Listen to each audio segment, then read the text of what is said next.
Hi, this is Scott Mitchell. If you like what you see here, be sure to go to news9.com to check out more Your Vote Counts and my blog. You can disagree, ask questions, whatever you'd like to do. So check us out at news9.com. Hey, we're back in unscripted territory and talking about this situation with Barack Obama. Now, he went on Letterman last night, and this thing has been going on for about 48 hours. It's the sort of thing that just starts dogging you. He was on Letterman. He used to go on Larry King. People used to do that. Nobody watches Larry King. So he goes on Letterman and has some good times with Letterman. We showed you the clip a few minutes ago. But let's start off. Let's set this up. Let's go to what happened to Barack Obama this week. Here's the clip of what he said and in context with everything that was going on that day. John McCain says he's about change too. And so I guess his whole angle is, watch out, George Bush.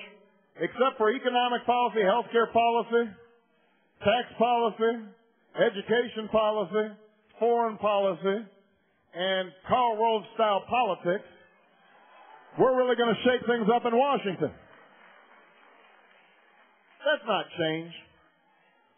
That's just calling the same thing something different.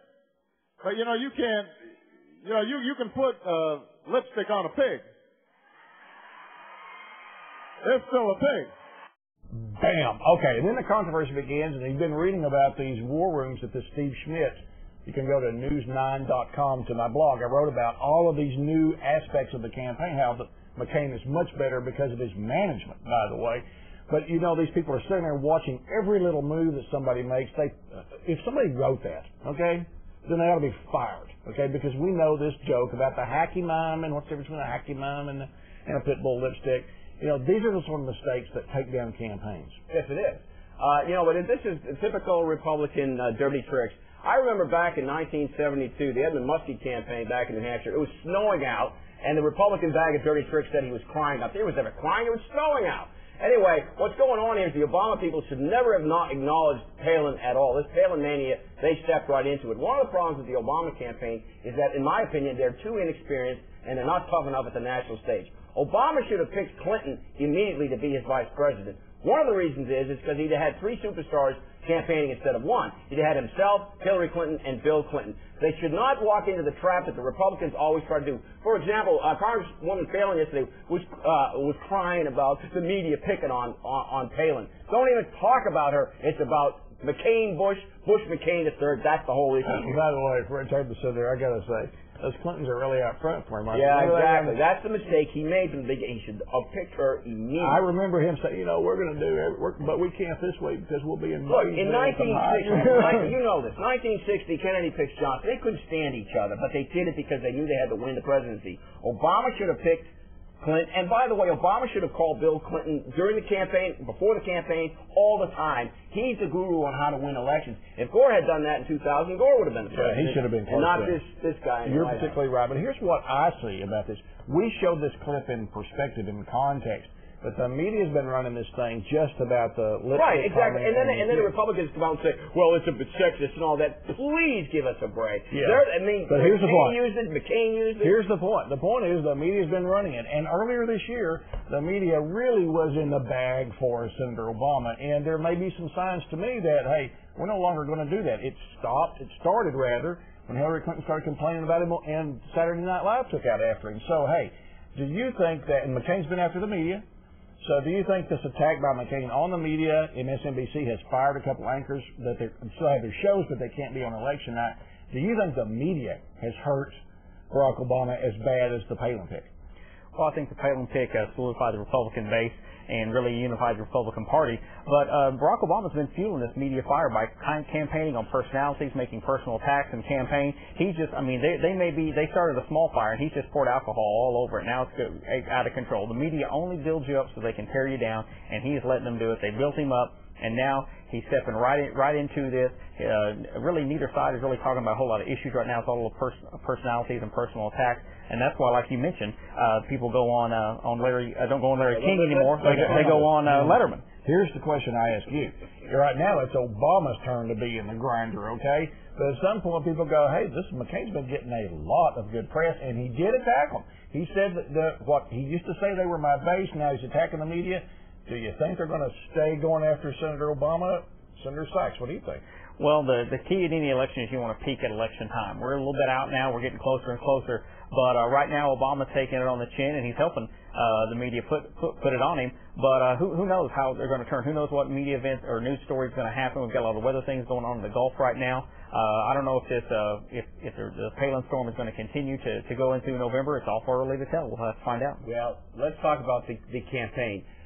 Historically, forever, the party that's coming out of the campaign gets a boost. Okay, this is the Palin honeymoon. This is going to stop. We've got 3 debates coming up, and Barack Obama is going to kick McCain all over the place in those debates because McCain can't debate. We still have 7 weeks before the election, and this thing is going to shift. The media is going to turn on McCain and Palin because the media well knows that Palin is completely unqualified to be a heartbeat away from the presidency, and McCain is nothing more than an extension of George Bush II. So what they're going to do is they're going to shift gears. They're going to go back to Obama. But I do agree, Obama's people need to get a lot tougher. By the way, the electoral count right now has Obama at 271 electoral votes. This is not about polling that goes on nationally. It's about each individual state. Michigan, by the way, has the highest unemployment in the country. When these folks finally get down to October and realize how bad the Bush administration has been, Obama's going to win this election because McCain and Palin have peaked now, and they're going to go right down the slider come mid-October. But who's going to tell Barack Obama to stop talking about Sarah? John McCain, 2 weeks ago, John McCain was an individual that half Republicans couldn't stand. You know what? This smells of Carl. McCain did a good thing by picking Palin. First of all, she's a lot younger and a lot better looking than he is because you know he's an old guy.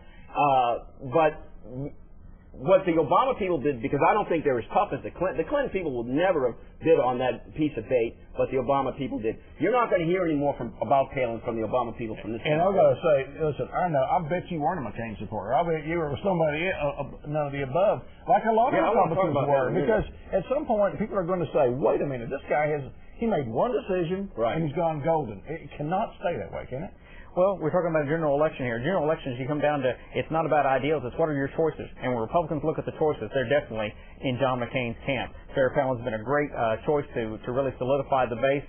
And so that's what we're looking at here. But as far as, who's qualified to be one heartbeat away or to be the president, that's not for the media to decide. That's for the American people to decide. And if I'm Barack Obama, I'm going to tell my friends... Real quickly, going back to McCain was here at the legislature 2 years ago, and I'll never forget on the House floor, all my Republican colleagues are running away from McCain saying that he can't win. They were in love with Giuliani. Giuliani never did anything either. And all the Democrats were embracing McCain. We took our picture with McCain, and all the Republicans in the House, they ran away from him. I told McCain's your guy. Boom, I was right. All right, so you think, real quick, one word answer because we're out of time, but Barack Obama, he's going to get this thing righted up pretty quick. Yes.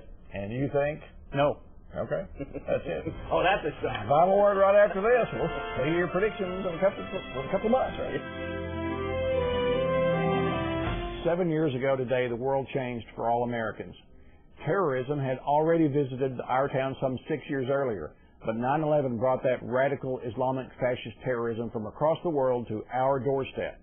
The most visible symbols of our republic and our economy were targeted. We vowed to never forget, and we haven't. But let's face it, we've relaxed a bit.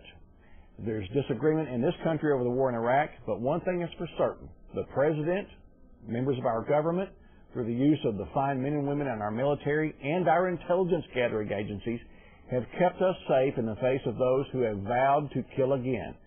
The results speak for themselves, and there is no argument. So to all those folks who are out there protecting the people of America from another 9/11, thanks. I'm Scott Mitchell. See you next time on News 9's Your Vote Counts.